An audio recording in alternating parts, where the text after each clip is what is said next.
Telugu teacher YouTube ఛానల్కి స్వాగతం. అందరూ నా యొక్క యూట్యూబ్ ఛానల్ సబ్స్క్రైబ్ చేసుకొని తెలుగు భాషకు, తెలుగు సంస్కృతికి సంబంధించిన మరింత సమాచారం తెలుసుకోగలరని ఆశిస్తూ ఈరోజు 10వ తరగతి మారినటువంటి నూతన పాఠంగా ఉన్నటువంటి రెండవ పాఠం 10వ తరగతి తెలుగు బతుకు గంప అనే పాఠానికి సంబంధించినటువంటి అవగాహన ప్రతిస్పందన ప్రశ్నలు ఇక్కడ ఇవ్వడం జరిగింది. చూడండి, పేరా సన్నివేశం గురించి మాట్లాడడం అనేది కింది ప్రశ్నలకు సమాధానం చెప్పండి, రాయండి. అవగాహన ప్రతిస్పందనలో ప్రశ్నలకు జవాబులు ఇవి. కింది అపరిచిత పద్యాన్ని చదివి ప్రశ్నలకు జవాబు రాయండి. పద్యం పూర్తిగా పాఠ్య పుస్తకంలో ఉన్నది, అది పరిశీలించండి. ఆ పద్యాన్ని చదివి కింది ప్రశ్నలకు జవాబు రాయమని ఉంది. పద్యం పూర్తిగా పాఠ్యపుస్తకంలో ఉంది, గమనించగలరు. వాటికి పద్యం కింద ప్రశ్నలకు జవాబులు ఇవి. తర్వాత గద్యాన్ని చదివి ప్రశ్నలకు జవాబులు రాయండి అనేది ఇక్కడ ఉంది.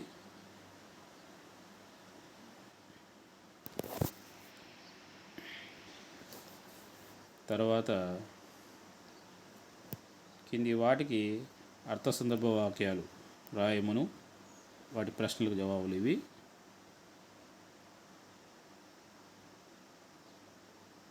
అర్థ సందర్భ వాక్యాలు రాసేవి.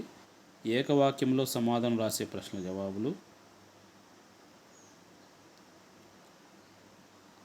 తర్వాత వ్యక్తీకరణ సృజనాత్మకతలోని ప్రశ్నలకు, చిన్న ప్రశ్నలకు 4-5 వాక్యాలు రాసే ప్రశ్నలకు జవాబులు ఇవి.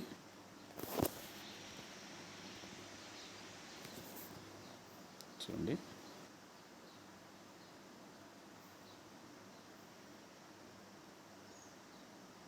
చిన్న ప్రశ్నలో బాల్య వివాహం వలన కలిగే నష్టాలు ఏమిటనే ప్రశ్నకు బతుకు గంప పాఠ్యాంశం రచయిత గురించి రాయండి అనే ప్రశ్నకు కథానిక ప్రక్రియకు సంబంధించిన ప్రశ్నలు. తర్వాత పెద్ద ప్రశ్నల్లో బతుకు గంప పాఠం సారాంశాన్ని క్లుప్తంగా సొంత మాటల్లో రాయండి అనే ప్రశ్న జవాబు.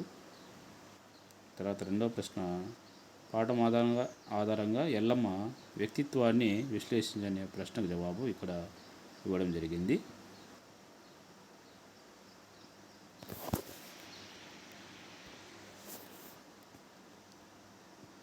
తర్వాత మూడవ ప్రశ్న, పెద్ద ప్రశ్నలో మూడవ ప్రశ్న ఎల్లమ్మకు రచయిత్రికి గల అనుబంధం గురించి రాయండి అనేటువంటి ప్రశ్నకు జవాబు.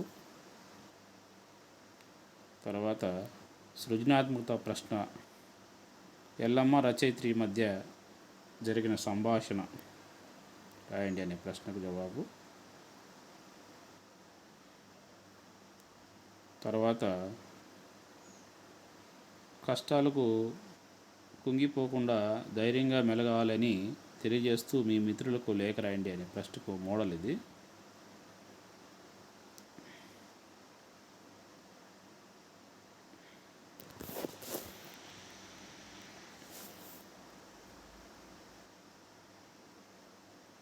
చిరునామా, లేఖకు చిరునామా.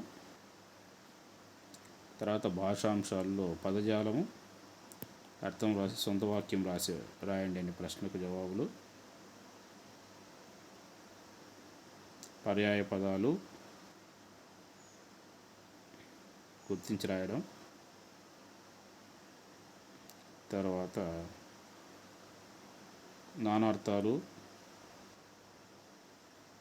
ప్రకృతి వికృతులు,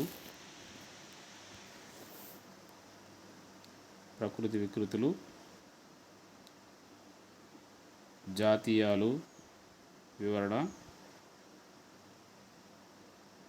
తర్వాత వ్యాకరణాంశాలు, విడదీసి సంధి పేరు రాయడం, కలిపి సంధి పేరు రాయడం, విగ్రహ వాక్యాలు రాసి సమాసం పేర్లను గుర్తించడము, అవ్యయీభావ సమాసం అనగానేమిటి అనేటువంటి దానికి పూర్తి వివరణ ఇక్కడ ఇవ్వడం జరిగింది. ఉదాహరణలను గమనించండి.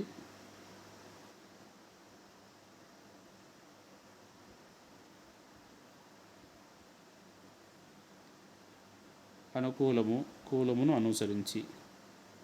ఇవన్నీ అవ్యయాలు.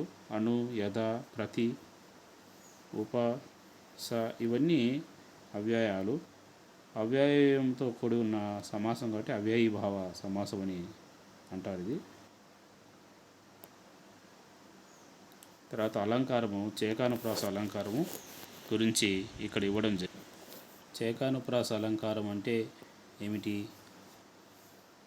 అంటే సమాస వర్ణాలు గల పదాలు అర్థభేదం కలిగి వెంటనే రావడం. పదాలు వెంటనే వస్తాయి, పక్కపక్కనే వస్తాయి, అర్థంలో భేదం ఉంటుంది. చూడండి, గోరు వంక చూసెను. గోరువంక అనేది ఒక పక్షి. వంక చూసింది, నా వైపు అనేటువంటి అర్థం. వంక అంటే వైపు అనే అర్థం వస్తుంది. ఇట్లా పదాలు వెంటనే వచ్చి అర్థం మారితే దాన్ని చేకానుప్రాస అలంకారం అంటారు. వాటికి ఉదాహరణలు ఇక్కడ ఉన్నాయి. సమాస వర్ణాలు గల పదాలు, సమాసంలో ఒకే వర్ణం గల పదాలు అర్థభేదం కలిగి వెంటనే వ్యవధానం లేకుండా, అంటే మధ్యలో వేరే పదం రాకుండా పక్కపక్కనే రావడాన్ని చేకానుప్రాస అలంకారం అంటారు.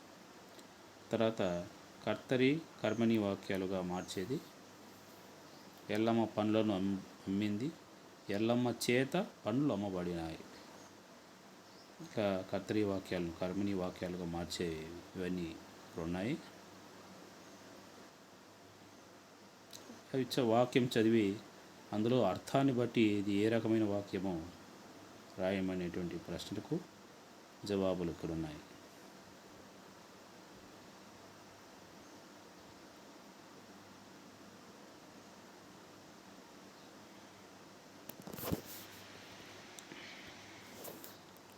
ఇవి బతుకుగంప పాఠంలోని పూర్తి పాఠానికంతా పూర్తిగా నోట్సు.